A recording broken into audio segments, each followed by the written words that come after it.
আজ তুমি আমার মন থেকে সত্যি উঠে গেছো প্রিয়, তাই অন্য কারোর সাথে এক বিছানায় শুয়ে থাকলেও তাতে আমার কিছুই যায় আসে যায় না। জান রে, নিজে একবার চিন্তা করে দেখো, ঠিক করছো আমার সাথে? চেহারা খারাপ, সো মানুষ তো একটু ইগনোর করবেই, তাই না?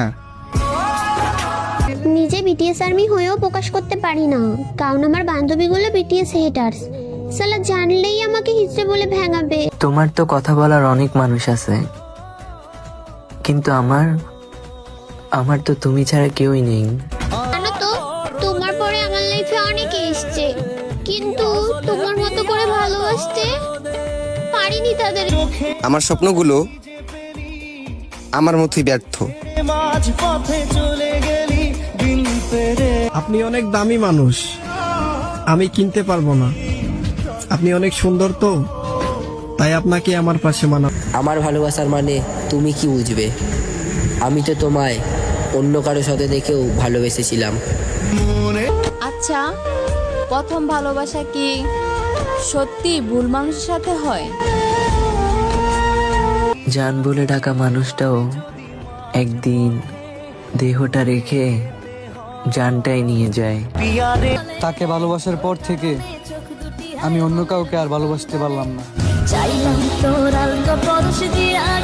ভালোবাসার মূল্য কি রইল যেখানে তুমি আগে থেকে ভেবে রেখেছো চলে যাবে? ছেলেদের কষ্ট একমাত্র মা ছাড়া কেউ বোঝে না। কারো ফিলিংস নিয়ে মজা নিও না, কারণ বিচ্ছেদের যন্ত্রণা মৃত্যুর চেয়েও ভয়ঙ্কর। আমরা দুইজন যদি ঠিক থাকি, পৃথিবীর কোনো শক্তি নাই যে আমাদের দুইজনকে আলাদা করতে।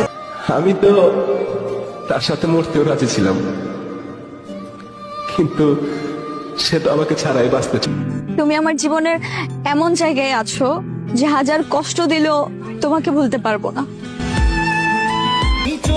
আমাকে মিথ্যে আশা দেওয়ার জন্য তোমাকে অসংখ্য ধন্যবাদ। তুমি কি সত্যি আমায় ভালোবেসেছিলে, নাকি অতীতের ক্ষত ভুলতে আমার কাছে এসেছিলে? আমি এমন একজনকে পেয়েছি যে শত ঝগড়ার পরেও আমাকে পাগলের মতো ভালোবাসে। হঠাৎ করে তোমার মাঝে এত চেঞ্জ, আসলে কি আমার সাথে রাগ করে আছো, নাকি নতুন কাউকে পাইছো?